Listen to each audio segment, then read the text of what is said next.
Greetings, everyone. Pete Pardo here from Sea of Tranquility. Welcome to my favorite 31 hard rock and heavy metal albums of the 80s. That's right, we are going to be doing this each and every day here throughout the month of May in 2023. There are 31 days in May, so I have painstakingly picked out my 31 favorite hard rock and metal albums of that decade, which is a ridiculous task. Was a ridiculous task. I still think it's a ridiculous task, but I've somehow put together my list of my 31 favorites from the decade. Not easy.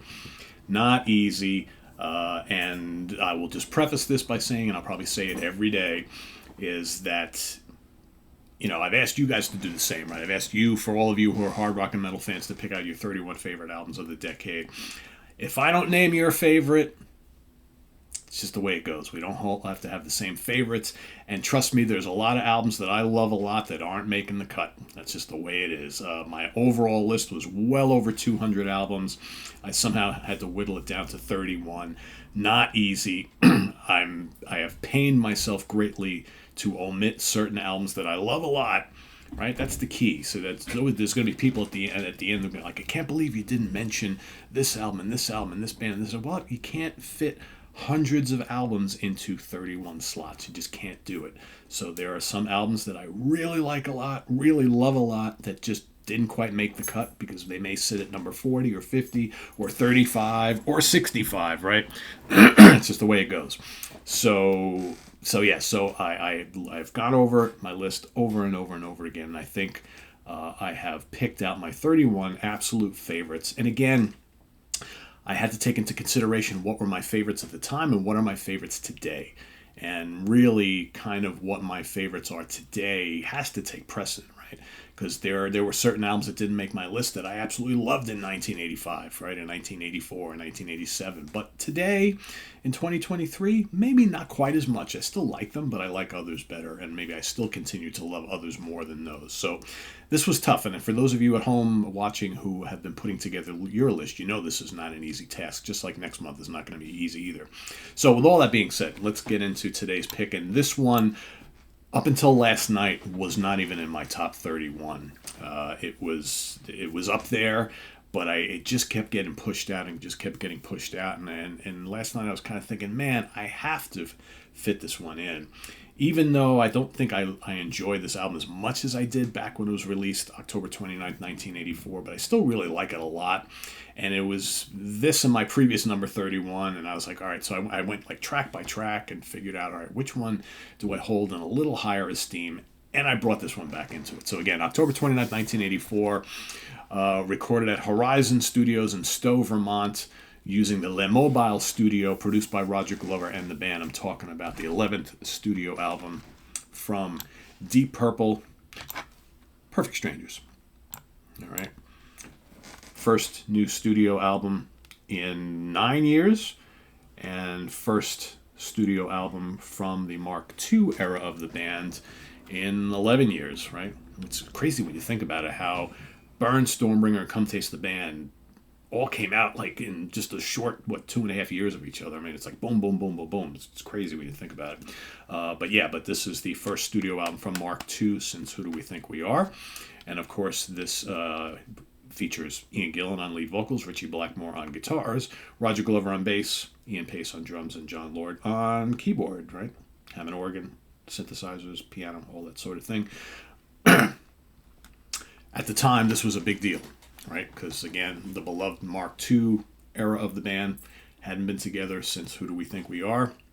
Band had been dormant for a while after the demise of the Mark IV era of the band with Tommy Bolin, David Coverdale, Glenn Hughes, Pace, and Lord.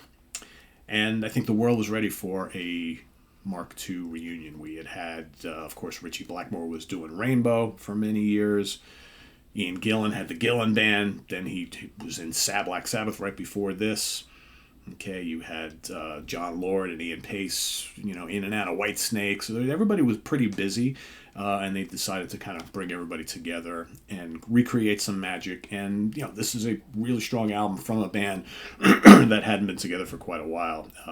I think the magic kind of didn't last all that long. I saw them on the tour. The tour was great. House of Blue Light is a really solid album as well. Not quite as good as this one. And then things kind of fizzled once again. The same olds kept coming up. Richie and Ian just really don't like each other. That's just the way it is.